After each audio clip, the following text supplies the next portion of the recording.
ব্যাপারটা যে সেই কত অজানারে বলে বই যে বেরিয়েছিল, তারিখটা আমার মনে নেই, আমাদের যৌবন কাল বলা যায়। তখন থেকেই শঙ্কর নতুন নতুন অভিজ্ঞতা তিনি মানে আমাদের সামনে উন্মোচন করছিলেন।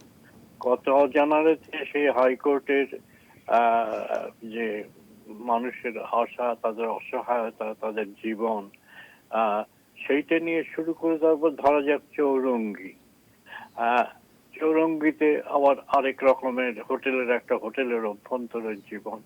ফলে শঙ্কর প্রতিদিন আমাদের নতুন নতুন বৈচিত্র্য এবং অভিজ্ঞতা উপহার দিয়েছেন, অত্যন্ত সরল ভাষায়, আন্তরিক ভাষায়, এবং মধ্যবিত্ত একটি, বলবো যে, যুবকের বিস্ময় নিয়ে যে এই অভিজ্ঞতাগুলো, নতুন নতুন পৃথিবী আমাদের কাছে উন্মোচিত হচ্ছে। ফলে এই মানুষটি আমাদের চিরকালের প্রিয় মানুষ শুধু নন, একজন শ্রদ্ধেয় মানুষ হিসেবে থেকে যাবেন। অত্যন্ত দুর্ভাগ্যের বিষয়, বয়স হয়েছিল ঠিকই, কিন্তু তবু তার মৃত্যু সংবাদ যখনই হোক অকাল মৃত্যু বলেই মনে হয়। শঙ্করের সঙ্গে আমার মানে ব্যক্তিগত আলাপ ছিল। হ্যাঁ, অনেকবার গল্প হয়েছে, দেখাশোনা হয়েছে। মানে ওর সঙ্গে গল্প করাটা তো একটা জীবনের মানে মনে রাখার মতো দিন।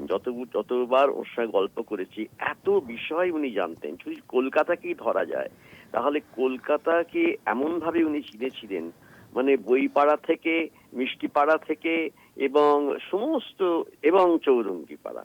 আর চৌরঙ্গি উপন্যাসের প্রসঙ্গে যদি আসেন, শঙ্করের বিরুদ্ধে একটা লোকে নালিশ ছিল, উনি বেস্ট সেলার লিখে ফেলেছিলেন।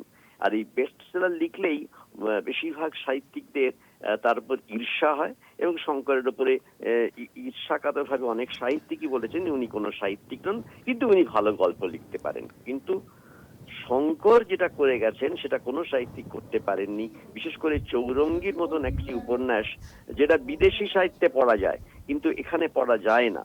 একটি হোটেলকে নিয়ে এবং কিছু নরনারীকে নিয়ে, যাদের আমরা কিছু কিছু চেনা মুখ তাদের মধ্যে দেখতে পাই, চেনা বাঙালিকে দেখতে পাই, যদিও সেই সব নামগুলো আমি বলছি না, তাদের নিয়ে শঙ্করের যে গল্প এবং শঙ্করের নিজের ব্যক্তিগত জীবনটা সেই গল্পের সঙ্গে মিশে আছে।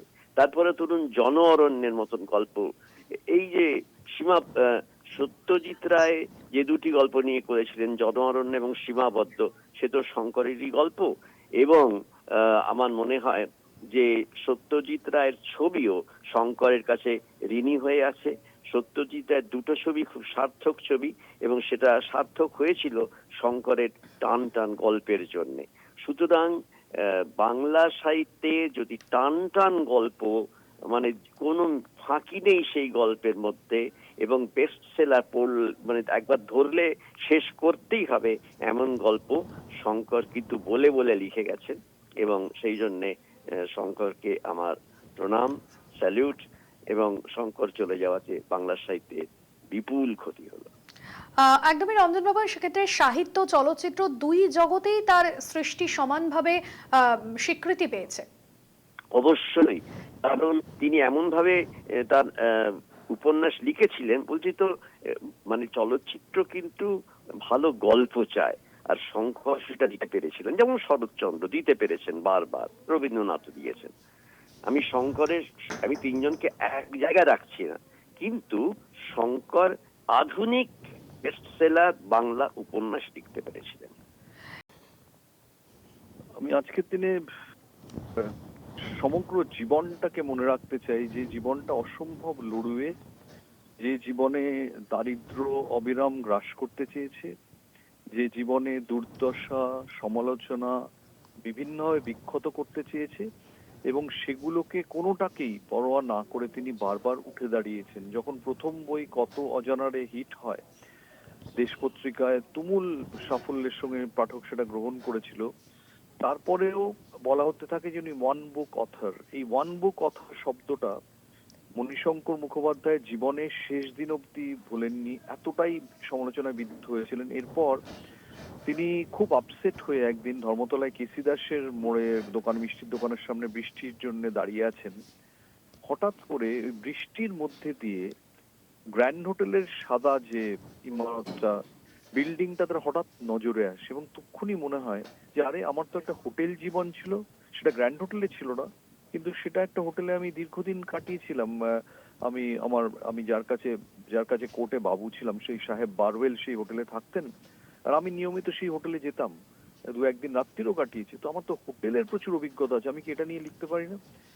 ওই বৃষ্টির আলোয় দেখা সাদা গৌতম, বাড়ি থেকে চৌরঙ্গীর জন্ম, এবং ভাবাই যায় না যে, এবং চৌরঙ্গি থেকে আর তাকে কখনো পিছনে ফিরে তাকাতে হয়নি। পৃথিবীর অন্তত 12টা ভাষায় চৌরঙ্গি অনুদিত হয়েছে, এমনকি চীনা ভাষাতেও, ইংরেজিতে তো হয়েছেই। এবং যখন যেখানে তিনি গেছেন, এই চৌরঙ্গির এই শাহজাহান হোটেলকে কেন্দ্র করে একটা জীবনধারা, নিরন্তর জীবনধারা, এটা তাকে বারবার করে বিভিন্ন জায়গায় অসম্ভব সমাদৃত করেছে এবং তাকে জিজ্ঞেস করেছে লোকে, স্যাটা বোসকে, মিসেস পাকড়াশিকে, এগুলোর সদর্থক উত্তর মণিশঙ্কর তার জীবিত সময়ে দিয়ে যাননি, কিন্তু বাঙালির কাছে অমর হয়ে গেছেন এই চরিত্রগুলোর সঙ্গেই। ভাস্বতী। গৌতম দা, কাজের সুবাদে আপনি অনেক সাহিত্যিকের সঙ্গে কথা বলেছেন, সাক্ষাৎকার নিয়েছেন। আপনি শঙ্কর বাবুর সঙ্গেও অনেক কথা বলেছেন, কাছ থেকে দেখেছেন। সাহিত্যিক হিসেবে আপনি কিভাবে তাকে মূল্যায়ন করবেন? মণিশঙ্কর মুখোপাধ্যায়কে সাহিত্যিক জগৎ বরাবরই খুব খাটো চোখে দেখেছে। অনেক সাহিত্যিকরা বলেছেন যে চৌরঙ্গি, ওটা আবার হোটেল নিয়ে কোনো উপন্যাস নাকি। এবং তিনি যখন বঙ্কিম পুরস্কার পান, তখন সুনীল গঙ্গোপাধ্যায়কে জিজ্ঞেস করা হয়েছিল যে মণিশঙ্কর মুখোপাধ্যায়ের সাহিত্য সৃষ্টি সম্পর্কে আপনার কি ধারণা। সুনীল গঙ্গোপাধ্যায়ের মতো মানুষ, যিনি এত উদার বলে পরিচিত, তিনি বলেছিলেন আমি ওর লেখা পড়িনি, আমার কোনো ধারণা নেই। এবং এইভাবে বঙ্গজ সাহিত্য সমাজে তিনি বারবার উপেক্ষিত হয়েছেন কুশীলবদের দ্বারা, কিন্তু পাঠকরা তাকে এত মাথায় তুলে সমাদর করেছে জীবনের শেষ দিন অবধি, যে শেষ দিন 1 বছর আগেও শিকাগোতে যখন বিশ্ববঙ্গ সম্মেলন হয়েছে, তখন তাকেই উৎসর্গ করা হয়েছে প্রথম সেরা বাঙালির পুরস্কার। অতএব এত কিছু শেষ জীবনেও পেয়েছেন। সব মিলিয়ে হয়তো সমসাময়িক লেখকরা তাকে পুরস্কার দেননি, কিন্তু সাহিত্যের রাজতিলকটা তাকে মানুষ পরিয়ে দিয়েছে, পাঠক পরিয়ে দিয়েছে, যে রাজতিলকের চেয়ে বড় রাজতিলক আর কিছু হতে পারে না।